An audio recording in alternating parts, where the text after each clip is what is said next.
예, 제가 이 단위의 선교가 거의 한 10년 만에 서울 올라가 거의. 예, 오늘은 먼저 하나님의 말씀 마태복음 1장입니다.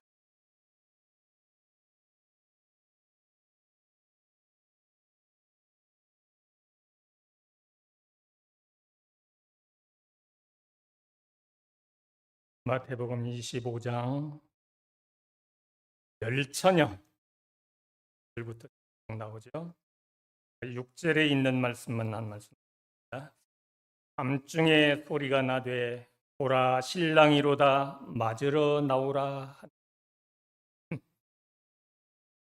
이 열처녀 이야기는 어떤 분들은 여러 번 들어서 내용적으로 잘 아시는 분이고, 또 어떤 분들은 처음 듣는, 다만은 여러 번 들으신 분들은 또다시 은혜를 나눈다 생각하시고, 또 이 처음 듣는 분들에게도 하나님께서 깨닫게 하시는 그와 같은 은혜를 베풀어서 함께 하나님께서 주시는 말씀의 축복을 누리는 그와 같은 귀한 은혜의 시간 되기를. 제가 지난 목요일 날 내려와 가지고 그래서 옛날에 불던 하모니카를 꺼내 가지고 찬양을 몇 곡, 딱 마음에 드는 찬양이, 제 마음을 사로잡는 찬양이 한 곡인데 398장 찬양인지 아시겠습니까?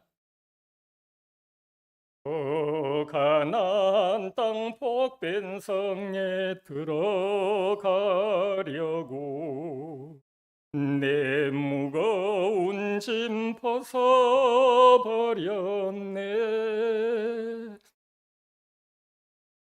지난기부터 출애굽기에서부터 이번 기 여호수아까지 해서 이스라엘 민족이 애굽을 떠나서 가나안 땅에 들어가는 그와 같은 여정의 공부를 하고 있죠. 이스라엘 백성이 애굽을 떠나서 가나안에 들어가는 여정하고 오늘날 우리가 하늘 가나안에 들어가는 여정은 같다라고 말할 수 있어요. 영적으로 똑같은 건.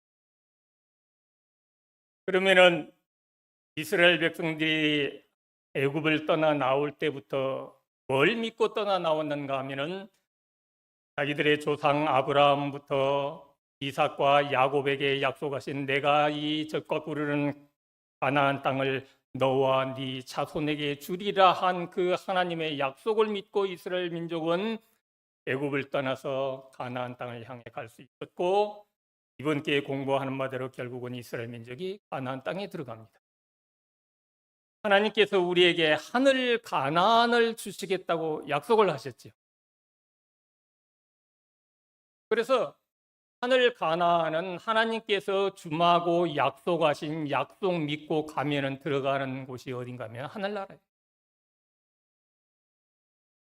우리가 가려고 노력하고 애쓰고 발버둥 친다고 해서 가는 데가 아니라 하나님께서 준다고 이미 약속하셨고, 어떤 의미에서 우리는 이미 하늘 가나안에 들어와 있는 사람들이에요.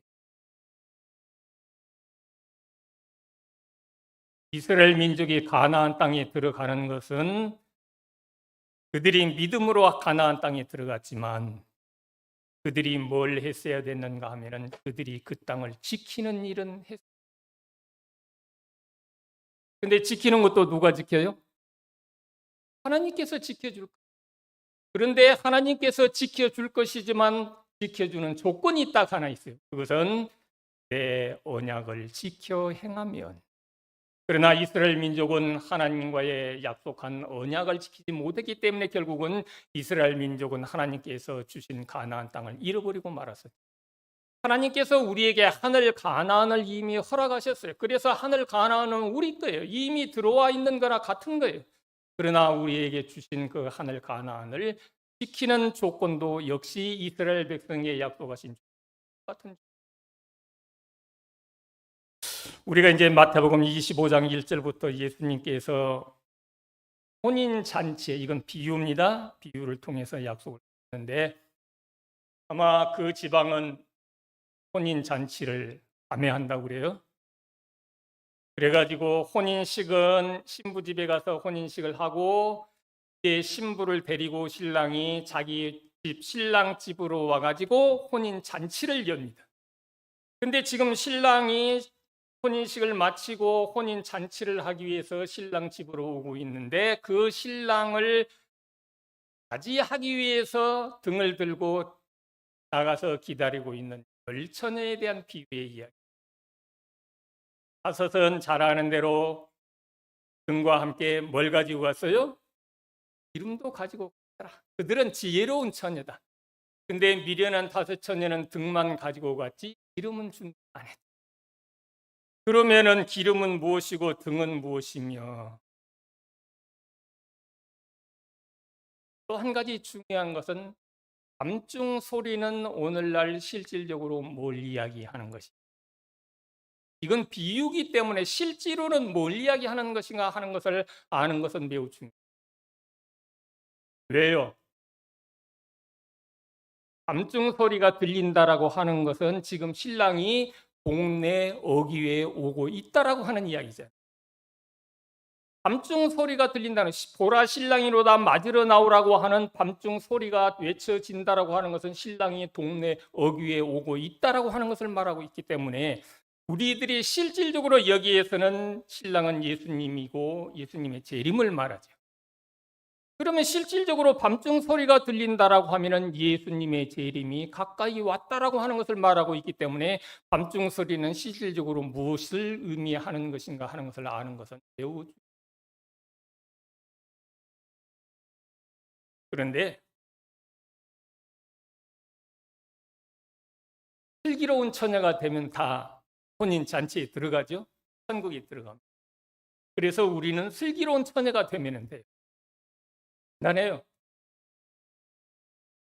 그런데 에덴 동산에서 하와를 거짓으로 속여가지고 죄를 짓게 만들었던 사단이 하나님의 백성들이 그냥 다 슬기로운 처녀가 되어가지고 혼인 잔치 하늘 나라에 들어가도록 가만 놓아두는 것이 아니라 여전히 사탄이 하나님의 백성들을 거짓으로 속여가지고 미련한 처녀가 되게 만들겠다라고 하는 그와 같은 것이 예언의 신을 통해서 주어진 말씀이고, 과연 이 마지막 때의 사단은 어떤 거짓말로 하나님의 백성들을 속여서 하늘 가나안에 들어가지 못하게 할 것인가 하는 것을 하나님께서는 이미 우리에게 말씀해 주셨어요. 예언의 신은. 그래서 한 사람도 그와 같은 사단의 속임수에 속아 넘어가지 말고 모두가 슬기로운 처녀가 되어서 하늘 가나안에 들어오기를 바라시는 것이 하나님의 답입니다. 오늘 거기까지 살펴볼 것입니다.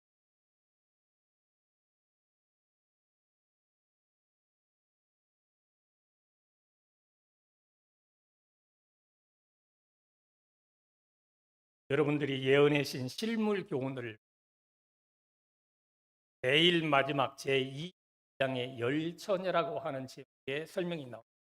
이 마태복음 25장에 나오는 열처녀를 하이 선제를 통해서 하나님께서 설명해 주신, 이렇게 설명을 했어요. 신랑을 맞기 위해 기다리고 있는 두 종류의 처녀는 주님을 기다린다고 자칭하는 두 종류의 사람을 대표한다. 그들을 처녀라고 부르는 것은 저희가 순결한 신앙을 지킨다고 공언하기 때문이다. 등불은 하나님의 말씀을 대표한다. 그리고 성령을 표. 등불은 하나님의 말씀을 이야기하고 성령을 표. 그러면 거기까지는 아시겠습니까? 그러면 이제 여기에서 중요한 것은 등불에 기름을 부었더니 빛이 살아났어요. 하나님의 말씀. 그러면 뭐 이로운 처녀들은 성령을 받으면은 뭐 그들이 가지고 있는 성경책에서 빛이 납니까? 그 이야기는 아니겠죠? 이것은 뭘 이야기하는가 하면은 성령께서 하나님의 말씀을 통하여서 우리의 마음 속에 역사하시면은 하나님의 말씀이 우리의 마음 속에서 스스로 있다라고 하는 것을 이해해요. 하나님의 말씀을 한 단어로 이야기하면 뭐죠? 하나님은 사랑이시다. 하나님은 하나님의 사랑이시다. 그 말을 다른 표현으로 이야기하면 하나님의, 그러니까 슬기로운 처녀는 성령의 역사를 통해서 마음속에서 역사하는 하나님의 말씀의 능력으로 그들의 마음 가운데 역사하는 성령의 능력을 통하여서 그들의 품성이 변함으로 말미암아 그들의 삶 속에서 하나님의 품성이 나타나는 삶을 살아가는 사람을 이야기합니다. 그게 슬기로운 처녀예요.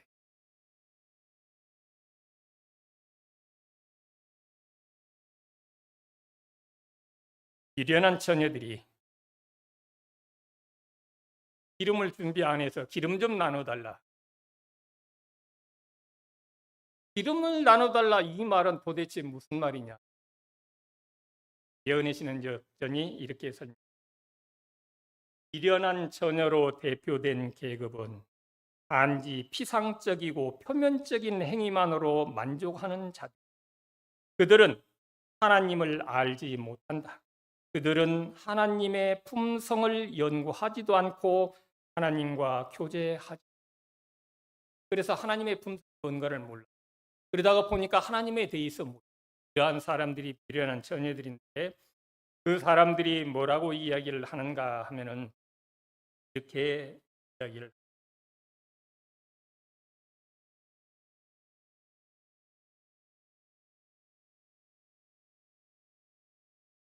신물교훈 412쪽입니다. 품성은 남에게 나누어 줄. 그러니까 미련한 처녀들이 슬기로운 처녀들한테 기름 좀 나눠달라 이건 비유고 실질적으로는 뭘 나눠달라고 한 거예요? 품성 좀 나눠달라. 슬기로운 처녀들의 품성이 하나님의 품성으로 변화되어서 하나님의 품성이 삶 속에서 나타나는 삶을 살아간 사람이 슬기로운 처녀. 그런 사람만 혼인잔치에 들어갈 수 있다 이 말이에요. 그랬더니 미련한 처녀들이 슬기로운 처녀들한테 와서 한 이야기가 뭔가 하면 그랬더니 예언의 신에 이렇게 설명한 겁니다. 품성은 남에게 나누어 줄 수 없는 것. 아무도 다른 사람을 대신하여 믿을 수 없고 아무도 다른 사람을 대신하여 성령을 받을 수 없다. 아무 사람도 성령의 역사의 결과로 이루어지는 품성을 다른 사람에게 나누어 줄. 그러니까 성령을 나누어 달라 이 말은 결국은 품성 좀 나누어 달라 이 말인데 나눠줄 수. 그러니까 결국은 슬기로운 처녀냐 미련한 처녀냐 하는 것을 판가름하는 그와 같은 것은 뭐냐 하면은 그 사람의 품성이 누구를 닮았느냐, 그 사람의 품성이 하나님의 품성을 닮았느냐, 그 사람의 품성이 여전히 사탄의 품성을 가지고 있느냐로 슬기로운 처녀와 미련은.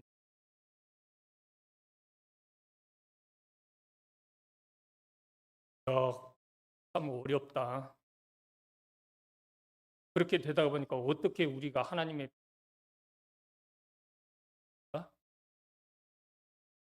그게 가질 수 있을까? 예, 사탄이 뱀을 통해서 하와를 거짓으로 속였어요. 선악과를 따먹어도 결코 죽지 아니하리라. 결코 죽지 아니하리라 그 말을 다른 말로 조금 바꾸어 이야기한다라고 하면 죄의 삭은 사망이잖아요. 반드시 죽는 거예요. 그런데 죽지 아니한다 그 말은 너 선악과 따먹어도 이거 죄 아니야. 그러니까 안 죽어. 그 말이에요. 오히려 선악과를 따먹으면 네가 하나님과 같이 돼. 하나님과 같이 돼. 그렇기 때문에 선악과 따먹는 것이 너한테는 근데 그 말이 하와한테 달콤하게 들렸습니다. 늘 거짓에 속는 사람은 거짓이 달콤하기 때문에 속는 거예요. 꿀을 갖다 놓으면은 파리들이 와서 빠져 죽어요. 왜요? 그 달콤함에 빠져가지고 먹다가 그냥 찐득찐득한 꿀에 빠져서 이 하와의 마음 속에 선악과 따먹으면 안 된다라고 죽는다라고 그랬는데 따먹어도 죄가 아니니까 안 죽는다라고 그러죠. 그것도 그 뱀을 통해서 하는데 그때 당시에 뱀은 아주 아름다운 새였다고 그래요. 그래서 봐라. 내가 선악과를 따먹었더니 본래는 내가 사람 말을 할 줄 모르잖아. 그런데 선악과를 먹었더니 내가 사람 말도 할 수 있게 되었어. 그랬더니 하와가 그 말에 혹해가지고 그래 내가 하나님 닮는 그래서 그 달콤함에 빠져서 선악과를 먹게 돼. 그런데 하나님께서 말씀하시기를 마지막 때에 사탄이 하나님의 백성을 거짓으로 속여서 미혹을 할 것인데 그런 달콤함으로 속여서 결국 미혹. 이렇게 말씀을. 그러면은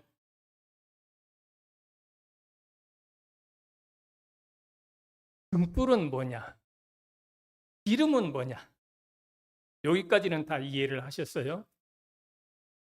그러면 밤중 소리는 뭐냐?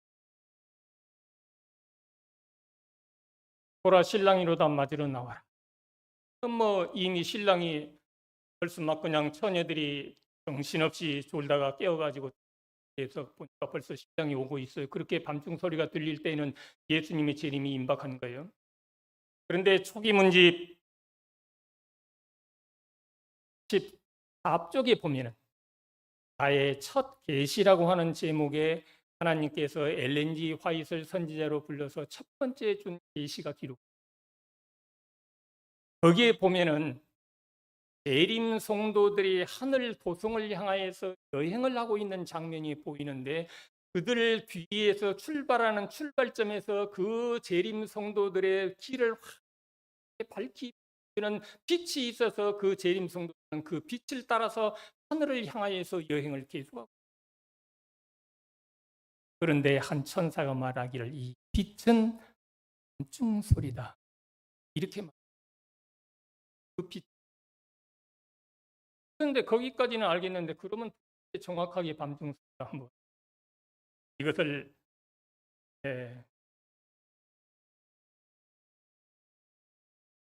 초기문지 150페이지, 260페이지를 살펴보시면 이 밤중 소리 예림 성도들이 하늘 도성을 향해서 여행하고 있는 길을 실수함 없이 안전하게 하늘 도성까지 갈 수 있도록 인도하는 그 밝은 빛은 셋째 천사의 기별.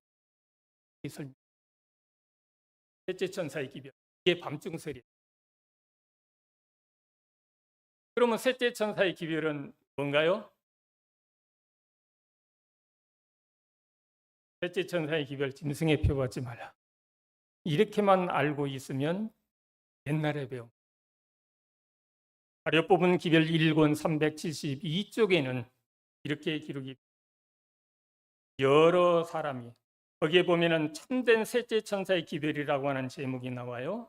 여러 사람이 믿음으로 말미암는 의에 대한 기별이 셋째 천사의 기별이냐고 편지로 나에게 물어왔으며 나는 그것은 참된 셋째 천사이다.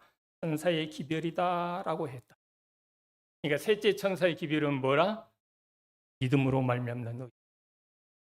그러니까 우리가 지금까지는 셋째 천사의 기별 그러면은 짐승의 표 받지 말라. 이렇게만 배우고 알아왔지만 그것은 어느 측면에서 설명되는가 하면 대쟁피의 측면에서만 설명. 그런데 셋째 천사의 기별은 믿음으로 말미암는 의의 기별이다라고 이렇게 선포되기 시작하는 것이 밤중. 그러면은 믿음으로 말미암는 의. 이 슬기로운 처녀들이 하나님의 품성으로 변화되어서 슬기로운 처녀로 신랑을 영접해서 혼인 잔치에 들어갈 수 있는 그와 같은 품성을 갖게 되는 것은 오직 믿음으로입니다. 오직 믿음. 이게 셋째 천사의 기별. 그러니까 우리의 품성을 우리가 변화시킬 수 있느냐? 왜요? 우리의 본성이 죄이기 때문에 우리의 본성 속에서는 아무리 노력하고 애써도 자기의 의만 드러날 뿐. 그렇기 때문에 오직 믿음으로 하나님께서 우리에게 해주신다라고 하는 것을 우리에게 말씀을 해주신다. 네. 하나님께서 우리에게 이렇게 말씀을 좀 길지만은 읽어보겠습니다. 가려 뽑은 기별 3권 172쪽에 보면은 이렇게 설명. 셋째 천사의 기별은 하나님의 계명과 예수 그리스도의 믿음을 선포하는 것이다. 계시록 14장 12절에 그렇게 말씀하셨죠. 성도들의 인내가 여기 있나니 저희는 하나님의 계명과 이 말씀을 설명하고 있는 거예요. 셋째 천사의 기별은 하나님의 계명과 예수 그리스도의 믿음을 선포하는 것이다. 하나님의 계명은 선포되어 왔으나 예수 그리스도의 믿음은 같은 중요성을 가진 것으로 제7일 안식일 예수 재림교 교인들에 의하여 선포되어 오지 예수 믿음에 대해서는 이야기가 되었으나 이해되지는 못했다. 셋째 천사의 기별에 속한 그 무엇이 예수 믿음을 구성하는가? 예수는 우리의 죄를 용서하는 구주가 되기 위하여 우리의 죄를 지는 자가 되었다. 그는 우리가 받아야 할 취급을 받았다. 그는 이 세상에 와서 우리가 그분의 의의를 취할 수 있도록 우리의 죄를 취하였다. 우리를 충분히 완전히 전체적으로 구원할 수 있는 그리스도의 능력에 대한 의미. 또 한 말씀 더 볼게요. 증언보감 2권 209쪽에는 좀 더 요약해서 이렇게 설명합니다. 죄의 용서만을 초래하기 위하여 예수님께서 돌아가시지 않으셨습니다. 예수님께서 십자가에 돌아가신 것은 우리의 죄의 용서를 위해서 죽으셨습니다. 그래서 우리가 예수를 믿음으로 우리의 죄는 다 용서를 받습니다. 그런데 그것만을 위해서 죽으신 것은 아니다. 또 다른 이유가 있다.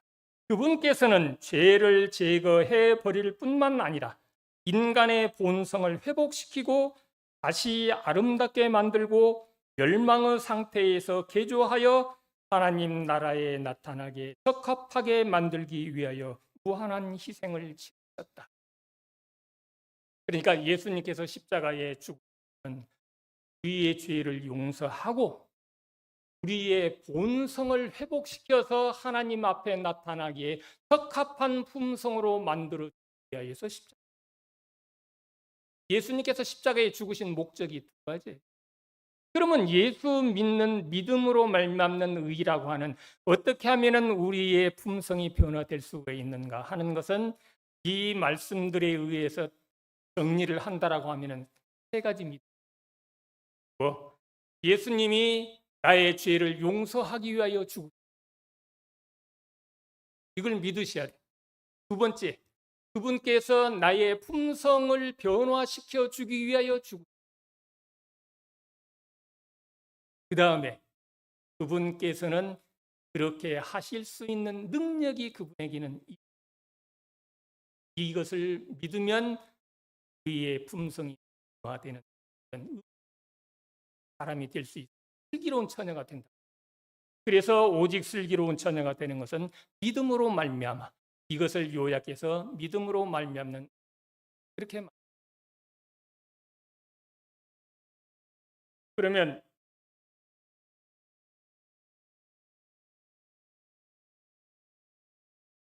하나님의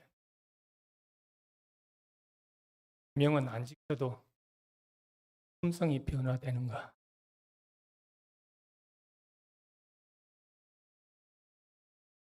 하나님의 계명하고 하나님의 품성하고는 같을까요? 다를까요? 예언이신 가운데 보면 하나님의 계명은 하나님의 품성의 사본이다. 하나님의 품성의 표현이다. 그렇게 말씀해요. 그러니까 하나님의 계명은 곧 하나님의 품성을 이야기해요. 그걸 한마디로 이야기하면 사랑이잖아요. 하나님의 계명은. 그래서 마태복음 19장, 마가복음 10장, 누가복음 17장 가운데 보면은 한 관원이, 젊은 관원이 예수님 앞에 와서 묻습니다. 선생님, 내가 무슨 일을 하여야 영생을 얻으리이까? 영생을 얻고 싶었어요. 그런데 영생을 얻으려고 하는데 영생의 조건이 뭔가요? 이런 이야기예요. 그랬더니 예수님께서 무슨 이야기를 하시는가 하면은 네가 계명들을 지켜라. 영생을 얻고 싶으면 계명들을 지켜라. 이렇게 말씀합니다. 그런데 거기에 대해서 예언의 신 가운데서는 우리에게 뭐라고 말씀하십니까? 스물교훈 390에 보면 말씀하십니다. 그리스도께서는 율법의 요구를 감소시키지 않으셨다. 그분은 율법을 지키는 것이 영생을 얻는 조건임을 오해할 수 없도록 분명하게 말씀. 그러면 법 지켜가지고 영생 얻으면 법주의 아닌가?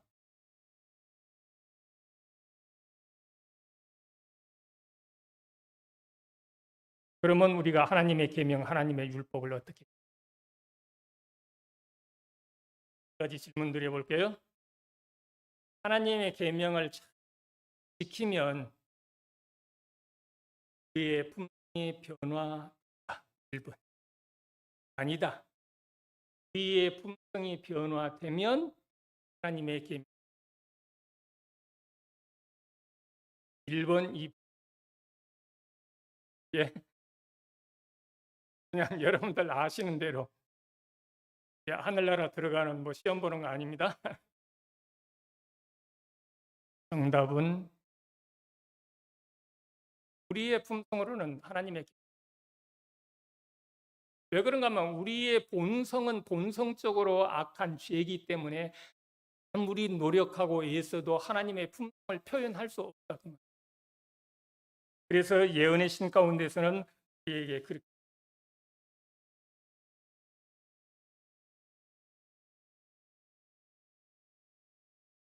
실물교훈 310 그리스도의 지상 생애는 하나님의 율법의 완전한 표현이므로 하나님의 자녀라고 주장하는 자들이 그리스도와 같은 품성을 갖게 될 때 하나님의 계명을 순종할 수 있게 될 것입니다. 그러니까 우리의 품성이 하나님의 품성을 갖게 될 때에 비로소 하나님의 계명에 순종할 수 있는 것이지. 우리의 품성이 여전히 죄된 품성을 가지고 있는데 하나님의 품성을 표현할 수는 없어요. 그래서 하나님의 계명. 그러면 우리의 품성 변화는 누가 해줘야 돼요? 하나님께서 해주세요. 그것이 뭔가 하면 계시록 14장 10 하나님의 계명과 예수 믿음을 지키 예수 믿음을 지키는 자는 하나님의 계명에 순종할 수 있는 사람이 되도록 해주겠다라고 하는 약속이 하나님의 약속입니다. 그래서 우리는 하늘나라 가는 거예요. 이스라엘 민족이 가나안 땅에 들어갈 수 있었던 것은 그들이 하나님의 언약을 지켜야 됐어요. 그 언약이 뭔가 하면 하나님의 계명이에요. 근데 이스라엘 백성은 결국은 그 언약을 지키지 못했기 때문에 그 땅을 다시 잃어버리게 돼요. 하늘 가나안은 하나님께서 이미 우리에게 주기로 약속하셔서 우리는 그 언약을 지켜 나아가면은 하늘 가나안은 그냥 우리에게 주어진 땅이에요. 어려운. 아까 처음에 불러봤습니다.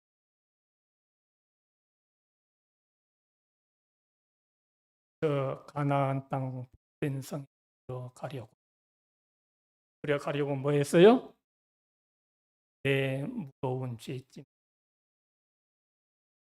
그러니까 하늘 가나안은 배찜을 다 벗어버리는 사람이 들어갈 수 있어요.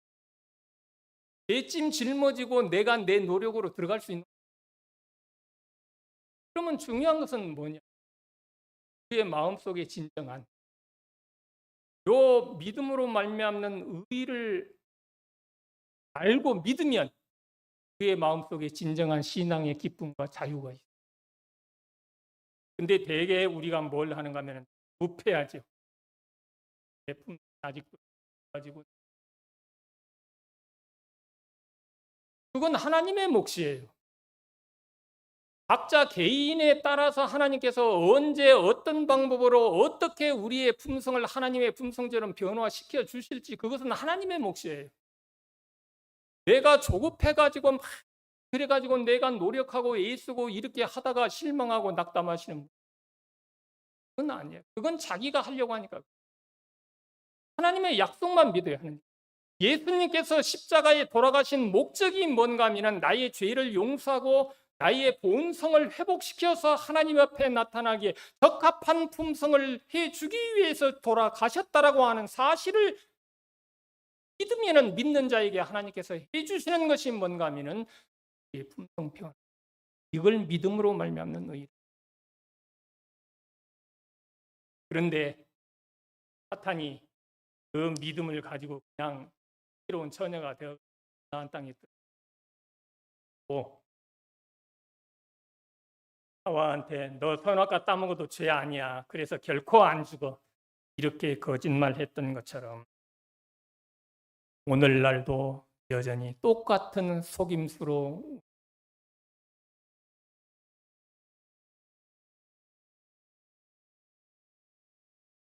하나님께서 우리에게 이제 말씀을 쭉 하시는데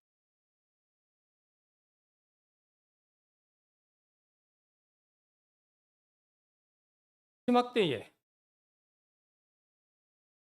그 초기문집 14쪽에 엘렌지 화이트에게 처음 주신 계시 가운데 하나님의 계명 그거 안 지켜도 죄야. 왜? 죄는 불법이잖아. 그건 죄지. 하나님의 계명 못 지켜도 어차피 우리 못 지켜. 그런데 예수님이 이 땅에 계시면서 계명을 100% 순종하며 지키며 살았기 때문에 예수 믿는 사람들은 예수님이 계명을 지킨 것을 우리가 지키는 안 줘요. 그래서 우리가 의롭게 되는 거야. 이게 예수 믿음으로 말. 이렇게 너희에게 필요할 합니까? 계명 못 지켜도 괜찮아. 계명 못 지켜도 너 그거 죄 아니야. 하늘나라 가. 왜? 예수님이 네가 계명 못 지킬 거 알고 예수님이 계명 지킨 것을 우리가 지키도록 하. 그러니까 너 계명 못 지켜. 이렇게 우리에게 거짓말. 그런데도 그 거짓말의 달콤함에 속아 넘어가는 사람 것이다까지 하나님께서는 이미 우리에게 말씀하시고 경고하셨어요.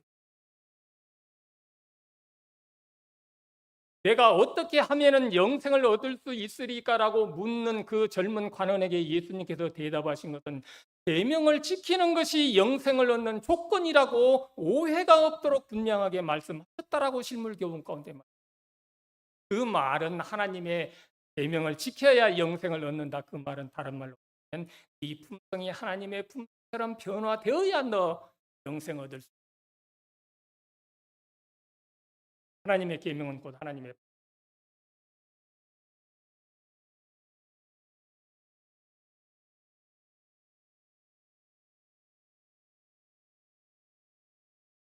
실물교훈에 있는 말씀들을 여러분들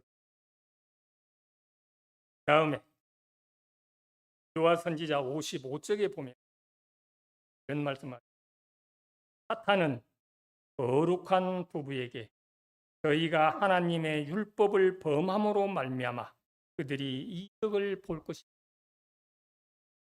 선악과 따먹어. 그러면 그게 뭔가 하면은 하나님의 율법을 범하는 거야.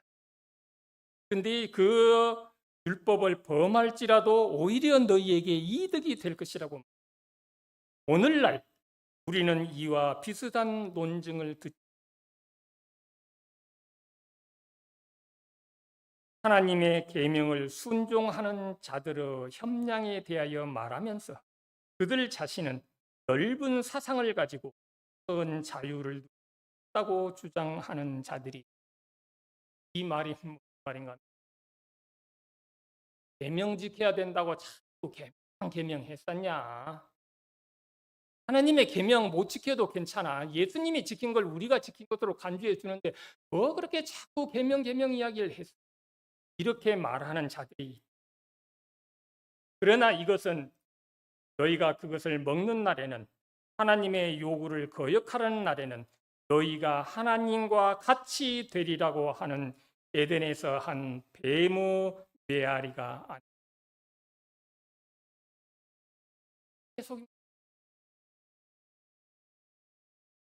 에덴에서 하와에게 했던 그와 같은 거짓말이 오늘날 그렇게 거짓말로 하나님의 백성 속여서 결국은 하나님의 품성을 갖지 못하게 함으로, 하나님의 계명을 지키지 못하게 함으로 결국은 믿음에서 떨어지게 하고 결국은 미련한 처녀로 되려고 사탄은 할 것이다. 그러니 사랑하는 내 백성들아, 너희 속지 말아라. 그것은 뱀의 말이다. 그것은 사탄의 말이다. 하나님께서는 우리 여러 가지로 그렇게 말씀을 합니다. 그래서 하나님의 자비가 얼마나 크고 놀라운지. 그래서 제가 이 말씀을 깨닫고 난 뒤에는 걱정이 없어요. 나는 하늘나라. 왜? 하나님께서 약속하셨으니까. 나는 그 하나님의 약속을 믿으니까.